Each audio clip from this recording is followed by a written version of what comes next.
Good evening, everyone. My name is Krista Northup, and I'm the Director of Education, North America at Sannam S4. Thank you for joining us today for the webinar titled Higher Education in Colombia, Trends and Opportunities. We have a brilliant speaker lined up, and I'm excited to introduce her and dive into the material shortly. But first, just a couple housekeeping items. Please note this webinar will be recorded. Everyone who signed up will receive a copy of the slides and the recording. Second, as you will notice, there's a chat box where you can submit questions throughout the presentation. We will get to as many of the questions as possible. In terms of the format of today's presentation, after a short introduction, we will dive straight into the core content, which will take about 25 to 30 minutes. That will leave 15 minutes at the end for questions. My job as moderator is to ensure that the webinar concludes promptly after 45 minutes, being respectful of everyone's time. Many of you on the call today are familiar with Sannam S4, but for those of you who aren't, Sannam S4 is an expert in market entry and expansion. Sannam S4 supports institutions looking to explore, enter, and expand engagement in challenging markets to meet internationalization goals and achieve sustainable growth. There's a range of ways that we do this, including market research, strategy development, in-country operational support, and consultancy services. Our work expands 20 countries across the world. For those of you who are subscribers to our EduChat newsletter, you'll be familiar with our work on sourcing the latest intelligence and trends on key source markets. And speaking of a key market, let's talk Colombia. Here to present insights, tips, and trends is Ann Mason. Ann is founder of Mason Education Group, a consulting firm based in Bogota, Colombia, specializing in higher education internationalization. She has over 20 years' experience in international education leadership and U.S.-Colombia academic cooperation. She previously held faculty and administrative positions at the Universidad de los Andes in Bogota and was the executive director of the U.S.-Colombia Fulbright Commission. Ann has a long and impressive resume of engagement, including senior advisor to IIE's International Academic Partnership Program, participant in the bilateral U.S.-Colombia Higher Level Partnership Dialogues, chair of NAFSA's Latin America Forum, chair of NAFSA's Learning, Teaching, and Scholarship Knowledge Community, and member of the board of directors of the Universidad del Rosario in Bogota and the U.S.-Colombia Binational Centers in Bogota and Medellin. In 2015, Ann was decorated by the government in Colombia for her service to Colombian higher education. Ann holds a PhD in political science from Yale University and is a graduate of Georgetown. She currently divides her time between the U.S. and Colombia, where she has lived for 24 years. Ann, thank you so much for sharing your expertise with us today. I'm sending it over to you now. Thank you, Krista, very much for that introduction and for inviting me to partner with you and with Sannam S4 on this webinar today on Colombia.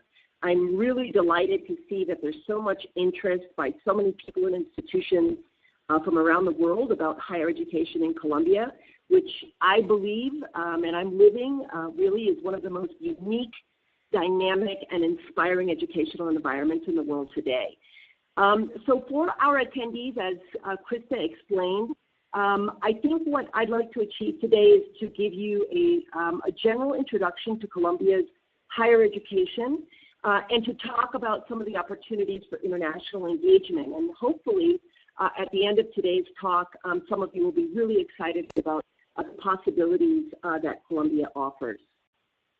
So let's get started with a very brief overview of the country. As you can see from this map, Colombia is in the very northernmost corner of South America. As such, it's very easy to get to from just about anywhere. It's actually much closer to the U.S., to Canada, and to Europe than one might think.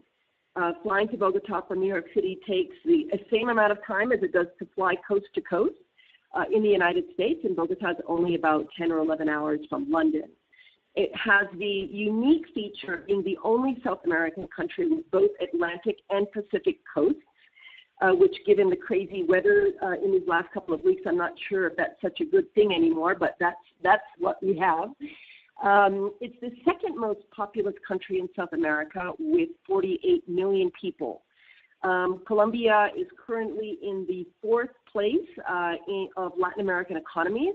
It actually dropped from third to fourth place as a result of economic slowdowns related to the collapse of oil prices on the international market a couple of years. Nevertheless, petroleum continues to be Colombia's leading export, followed by coffee and coal. Tourism is a sector in Colombia that is really skyrocketing. It shot up 14% last year, largely due to improvements in the internal security situation resulting from the peace negotiations that actually began a few years ago. We expect this trend to continue throughout 2017 and going forward. And this trend also gets a big boost not only from the peace process, but also that Colombia is getting a lot of attention internationally on travel guides and websites. For example, Lonely Planet ranked Colombia the second country to visit in the world this year, following Canada. It's also worth noting that Colombia just has an amazing biodiversity. We have more animal and plant species here than in any other country on the planet after Brazil. Colombia is very proud to call itself South America's oldest democracy with a presidential system and a stable government. That said, until last year, perhaps the most salient political feature of Colombia was that it was home to, as many of you know, the world's longest-running internal conflict that involved a very messy mix of different leftist insurgencies, right-wing paramilitaries, and drug cartels. Last year, in 2016, a peace agreement was signed putting an end to this conflict.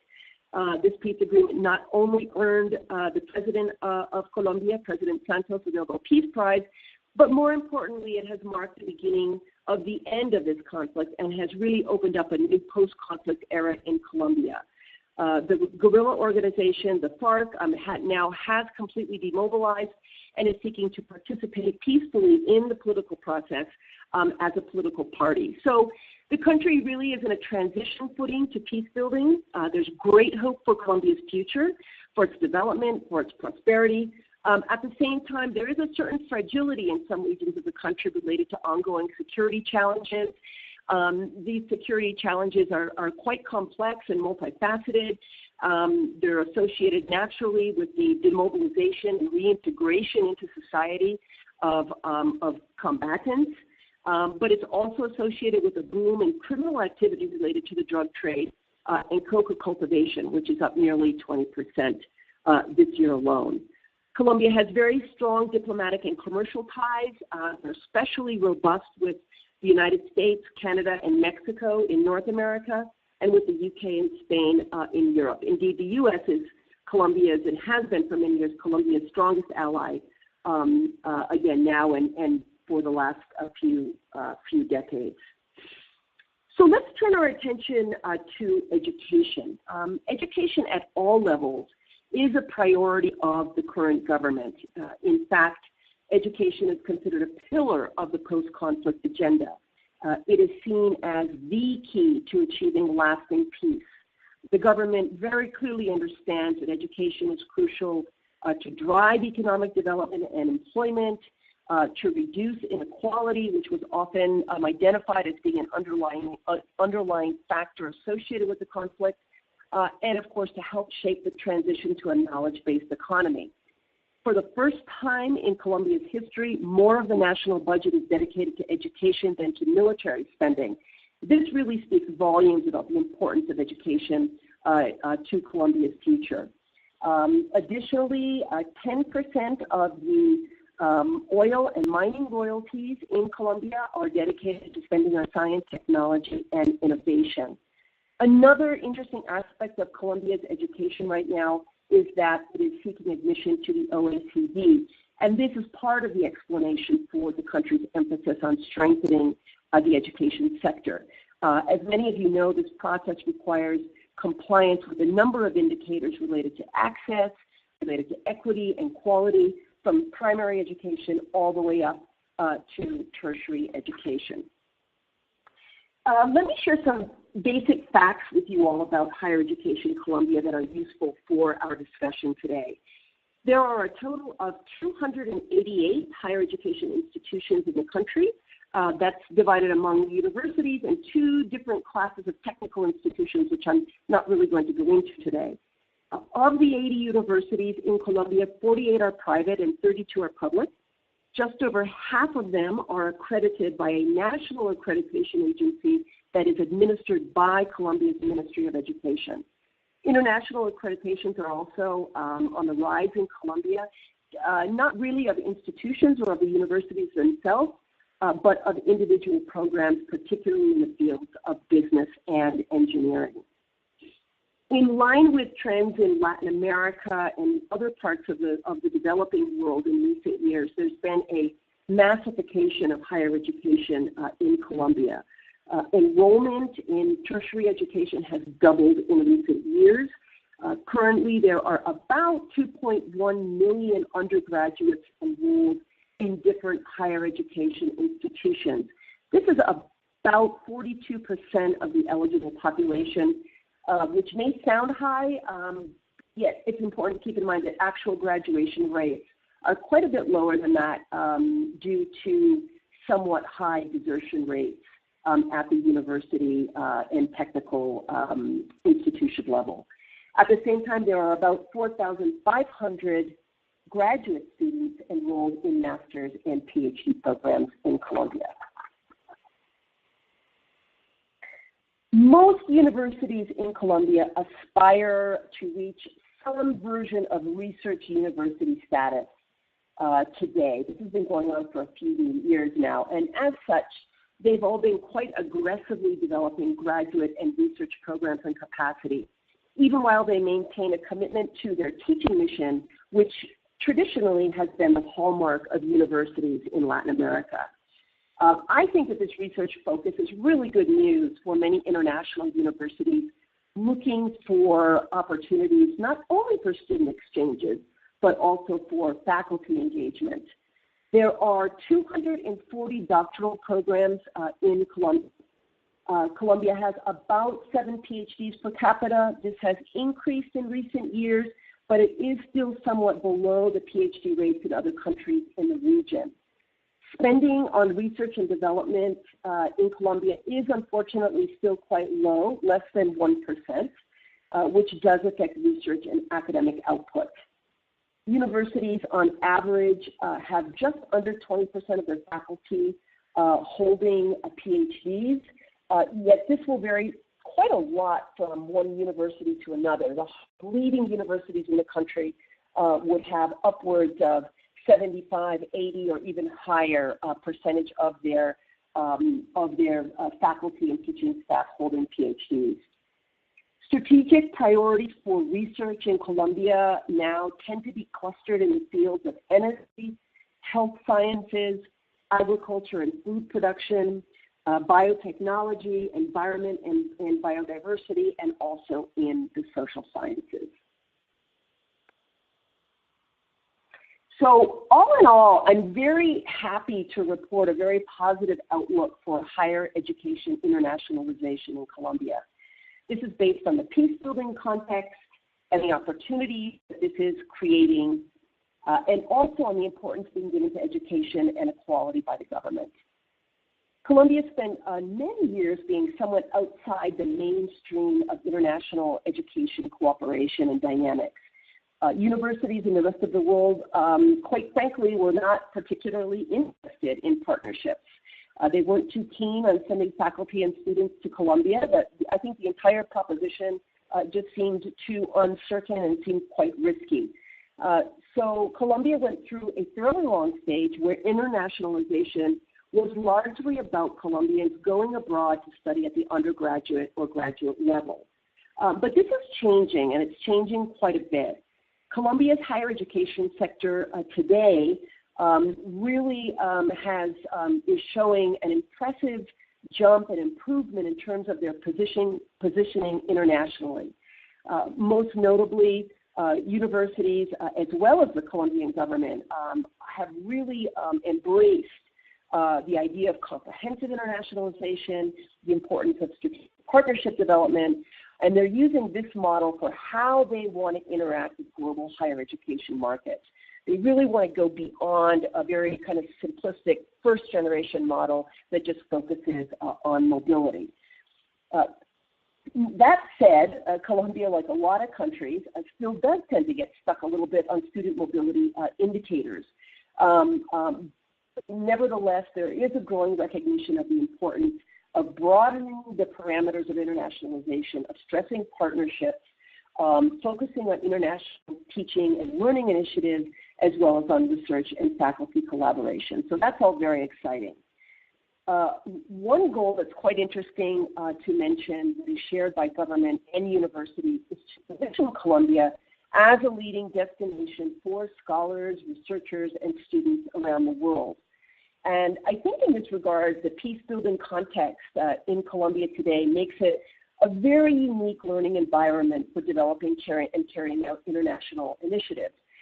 I actually like to say that Colombia is a living laboratory of social transformation.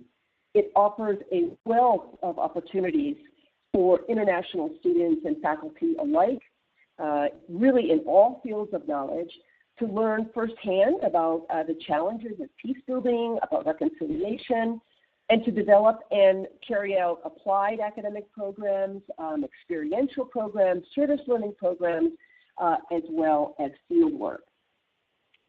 It's also worth noting that the government actively supports the internationalization of Colombia's universities in various ways.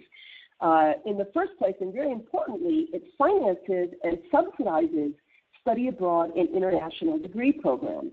And there are a number of entities that do this. Colfuturo, which some of you may have heard of, is a public-private entity that supports overseas studies at the graduate level only. I believe now they're sending about 1,100, 1,200 Colombians a year to study abroad through a scholarship loan plan. And this program, which has grown significantly with financing both from the private sector and from the government, has been very instrumental in increasing the number of Colombians studying abroad at the graduate level in recent years. Colciencias, which is the Colombian government science and technology entity, provides full grants for doctoral training abroad.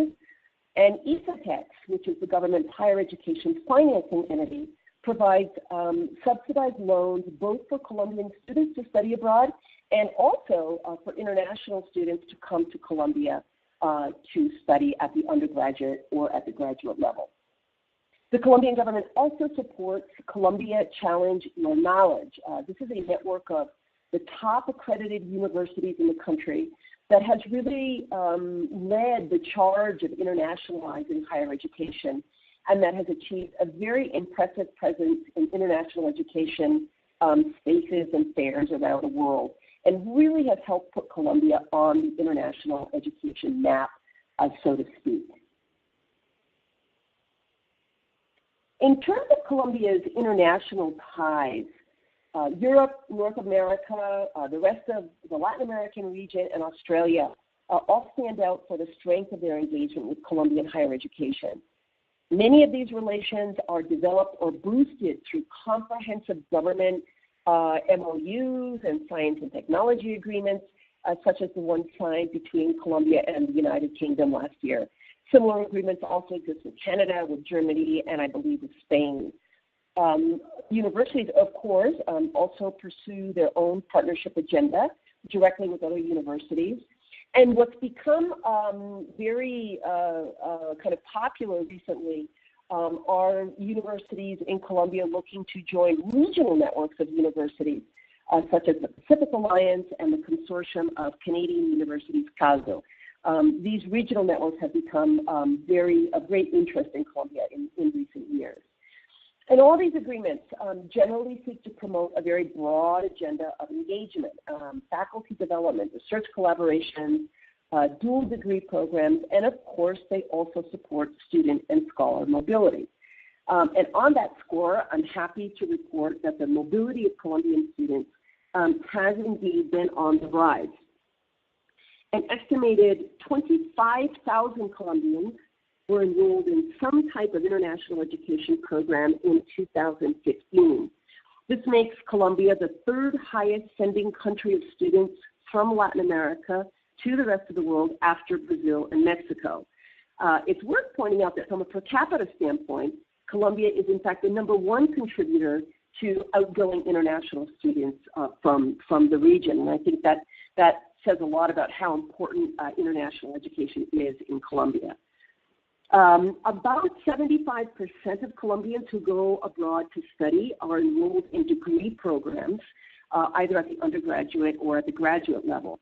And these percentages will vary somewhat, but about 40% are enrolled in master's and PhD programs, and about 35 to 40% will go right from secondary schools to a university abroad for their undergraduate degree. And the remainder participate in different kinds of programs, internships, research visits, language programs, and the OPT program in the U.S. The Colombians tend to seek degrees, especially at the undergraduate level, in the fields of business, engineering, and the social sciences.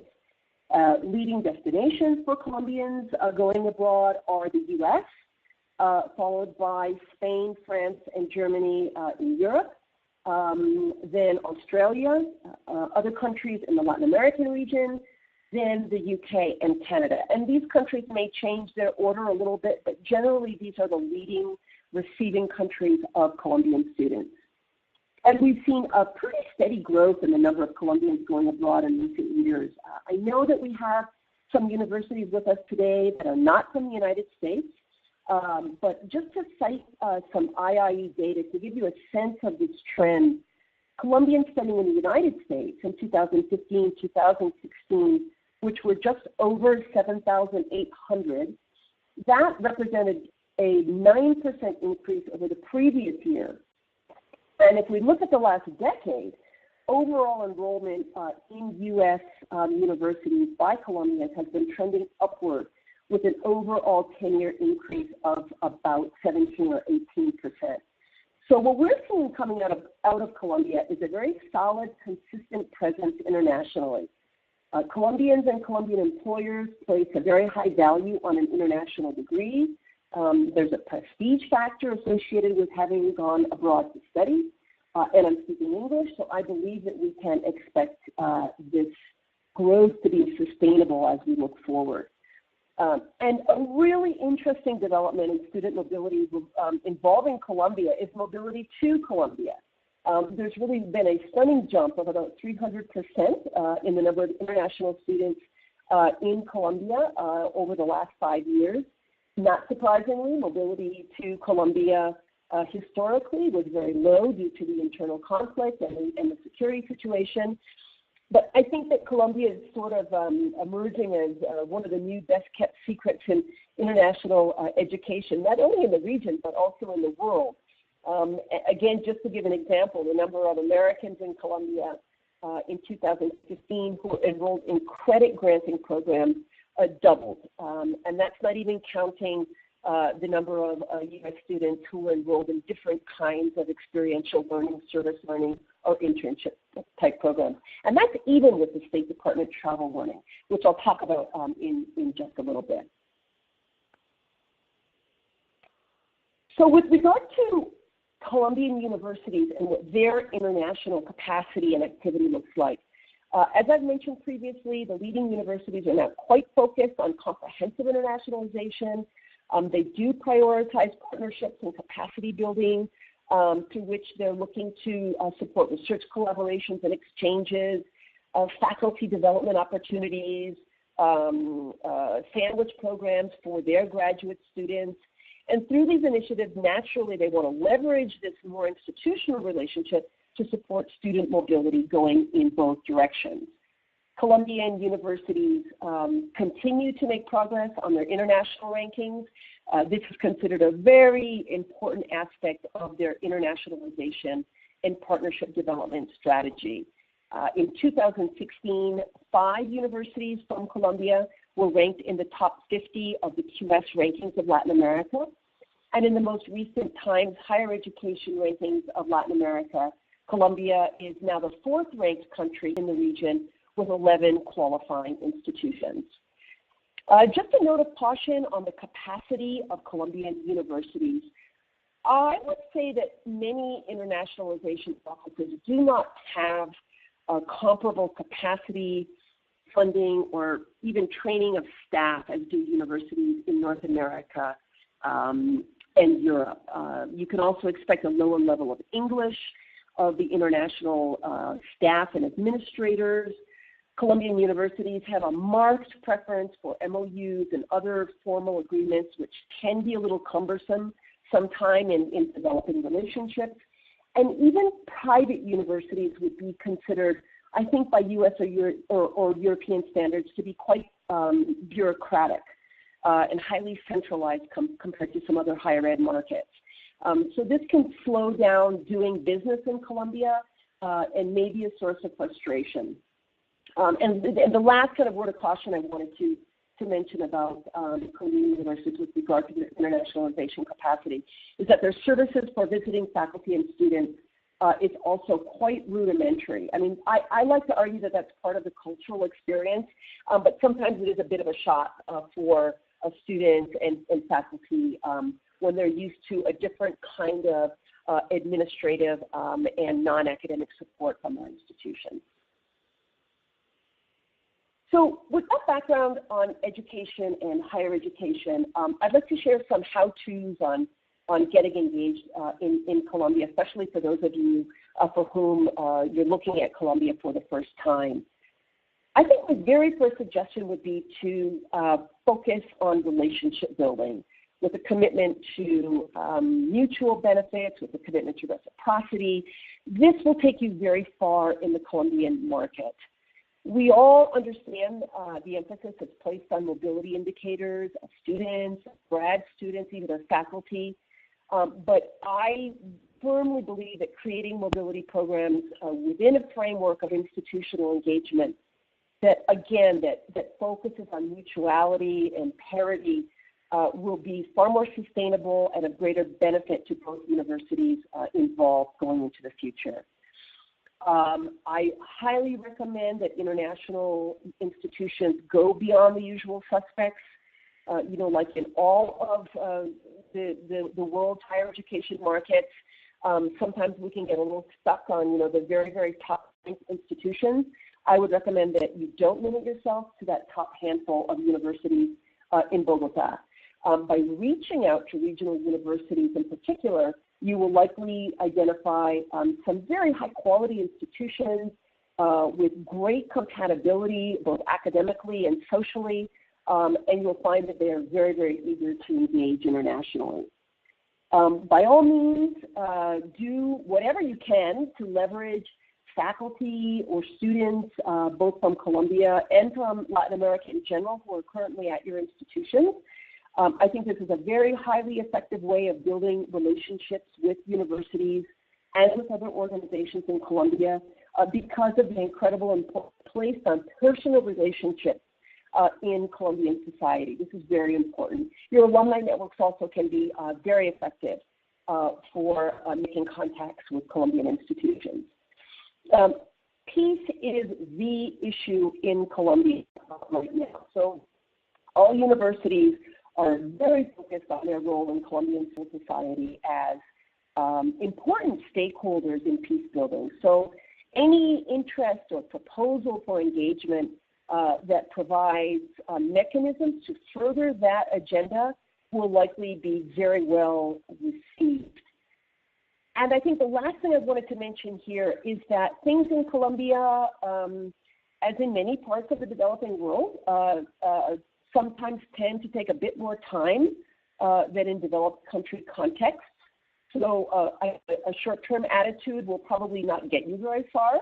But for those universities that are patient and that have a very healthy dose of staying power, I think the rewards are quite great. There are challenges to be aware of for those of you who are evaluating the Colombian market.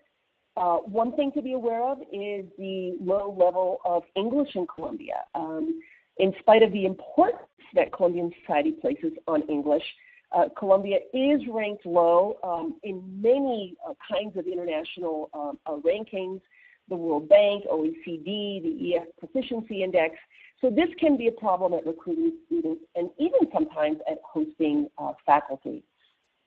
Because Colombia is emerging as the new international, as a new international education partner in South America, interest is skyrocketing, and this can create a demand overload. So I've heard of complaints occasionally by visiting universities that they weren't able to get in to see the appropriate people, or they didn't perceive the same level of interest. And I think it's just important to cultivate relationships and to be judicious in choosing which universities you want to reach out to. As I mentioned earlier, institutional capacity in Colombian universities can mean that programs and agreements might take longer to execute. I think I also mentioned above the importance of avoiding pursuing relationships that may be asymmetrical, that might undermine the opportunity to create a lasting partnership. There are also financial challenges to be aware of. A weakened peso and a certain contraction of the economy here this last year in particular has placed constraints on many sectors, including the education sector, as well as on families. So sending a child abroad to do an undergraduate course of study can be really quite a burden, and is about 40% more expensive than it was only 3 to 4 years ago. So Colombians are definitely shopping for bargains, whether it's a university that's wanting to sponsor a faculty member to complete his or her doctorate abroad, or a family evaluating sending a child to the U.S. or to Canada or the U.K. For an undergraduate degree.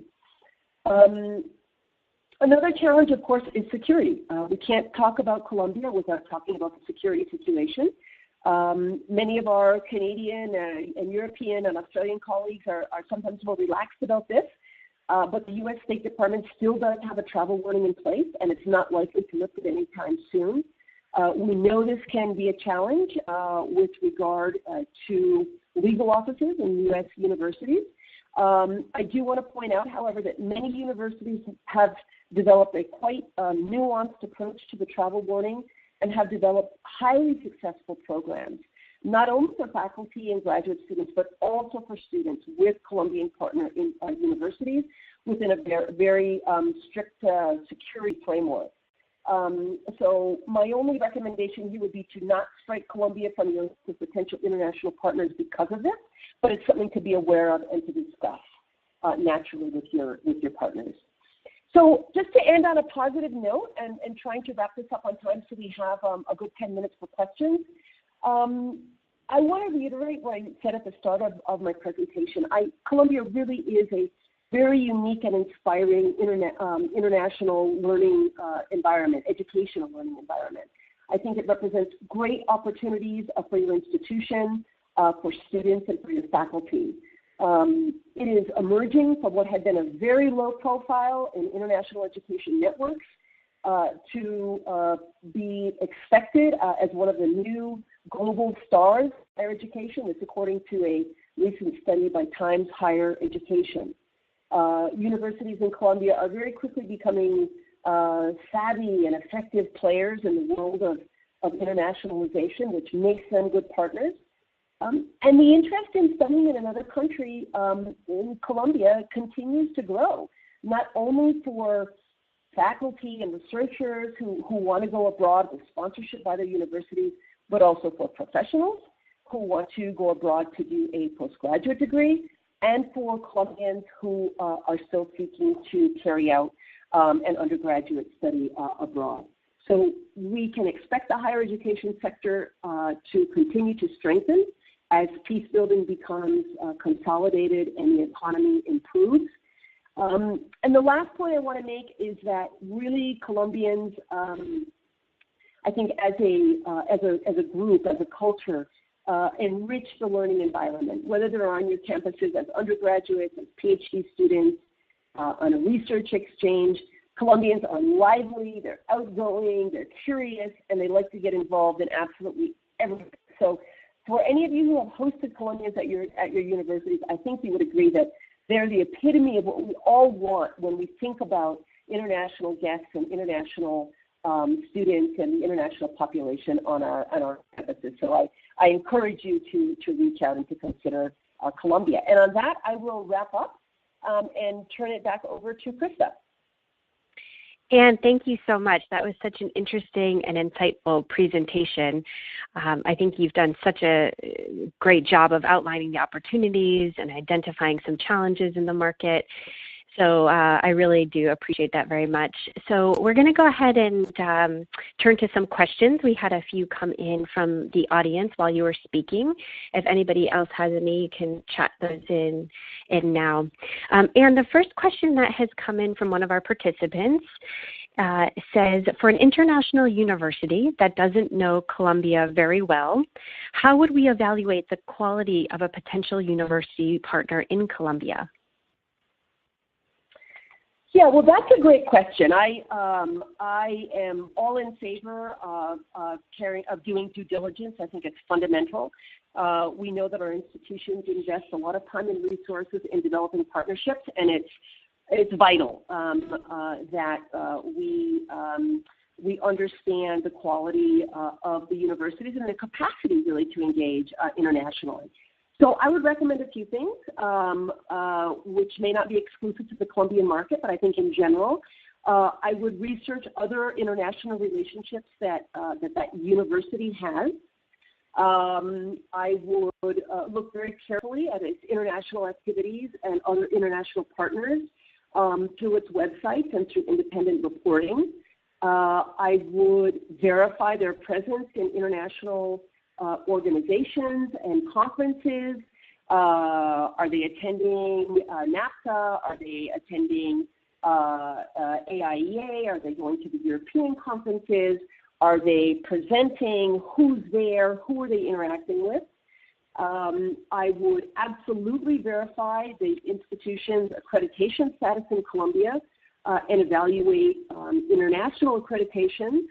I wouldn't focus so much on the rankings because I do think that a lot of wonderful, very, very excellent universities that for different reasons may not figure very highly on the international rankings. I wouldn't want you to count them out because of that. But I would look at statistics related to faculty and academic output. I would look at degrees of the faculty, where they studied, and also engage my faculty in helping do a review of publications and research output in Scopus and Web of Science. So I think those are some recommendations I would make. Great, very helpful. Okay, the next question is as follows. The focus of the presentation has been on university engagement and partnership building. We're interested in that, but also in the undergraduate market. How would you assess the opportunities for U.S. universities interested in recruiting in Colombia? Right. So that is a great question, and I do know that there's a lot of interest in that. So let me say right off the bat that I think the market here for undergraduate recruiting is quite robust. Just referring back to some of the indicators in the presentation, we estimate that, let's see, so we said that about 25,000 Colombians are enrolled internationally. So we would estimate then that 7,000 to 8,000 Colombians are enrolled in undergraduate degree programs somewhere in the world in the 2015-2016 academic year. This may not be a massive market compared to, I know, many of the other countries that supply students to the international student market, but it is steady and it has shown consistent growth. We do not have macro data on this from Colombia, but we can extrapolate trends from open doors and what we know about the U.S. market. So there were just over 3,000 Colombians in that same 2015-2016 year enrolled in American universities for their undergraduate studies. And we can also observe that this has increased by an average of 10% over the last 3 or 4 years. So it's not only holding steady, but we are seeing, I think, a quite sustainable growth in the number of Colombians going abroad. That's the kind of evidence that I can provide with indicators. And just anecdotally, I think I just would make a couple of quick comments of this. For someone living here in Colombia and observing the higher education market for many years, I can share with you that the number of universities streaming into Colombia on a weekly basis from the United States and from Europe coming to recruit is really quite staggering. Today, as we're speaking, there's an Education USA fair taking place about 10 miles from where I'm sitting. There are 50 American universities present. And these types of fairs are carried out by governments or some commercial enterprises. There seems to be kind of a constant flow of these fairs in Bogota and in other regional cities. I actually interview for a U.S. university as an alumnus, and I can also tell you anecdotally that the number of applications keep seeming to go up year after year, and this is a very interesting trend. We're also seeing an interesting diversification in the type of U.S. universities that are recruiting in Colombia. We used to see largely elite institutions. In fact, those are the kinds of institutions that come out on their own recruiting trips.